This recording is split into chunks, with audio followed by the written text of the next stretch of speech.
never will be, because I don't believe they exist.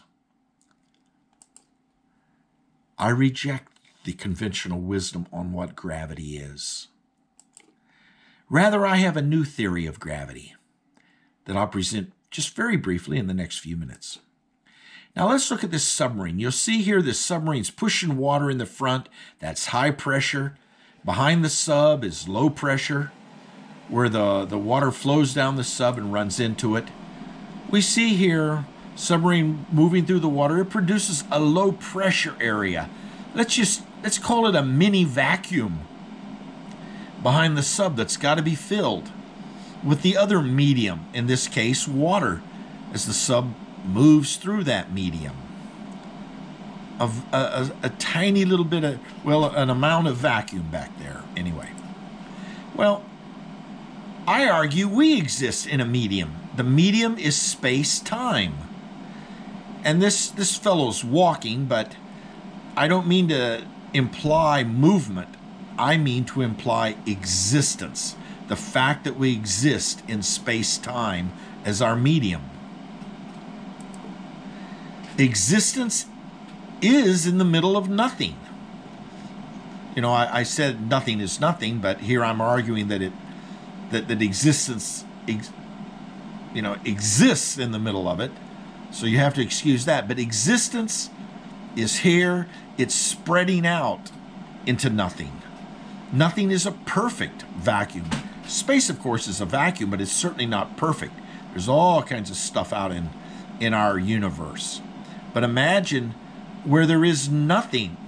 And that's what I say drew out expansion at the period of the first seconds of the Big Bang, was that it was being sucked out into the vacuum of nothing. Existence. So, I argue, as you exist, you create a vacuum with space-time within nothingness. And this produces a suction on everything else. And that suction, in fact, is gravity. It doesn't require any particles. It's just like that submarine moving through the water, creating that vacuum behind it. As we exist, I argue we create a vacuum, or we interact in minute ways with nothingness in which our existence occurs. So, I postulate everything in existence produces this aura of a vacuum around it, and that is gravity. And that vacuum is the lingering vestiges of nothing being filled constantly by our existence through expansion.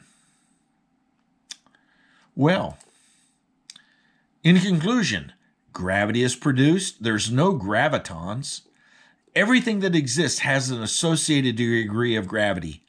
As it moves, I shouldn't even say the word moves. I should say as it exists in space-time. They will never find gravitons. They're not necessary. It's this vacuum, the slight exposure to nothingness that existence produces. Well, we'll see what happens with this theory. Thank you for your attention. Once again, this is Professor Harold Kreitlein from What's the Matter You, Frostbite Falls, Minnesota.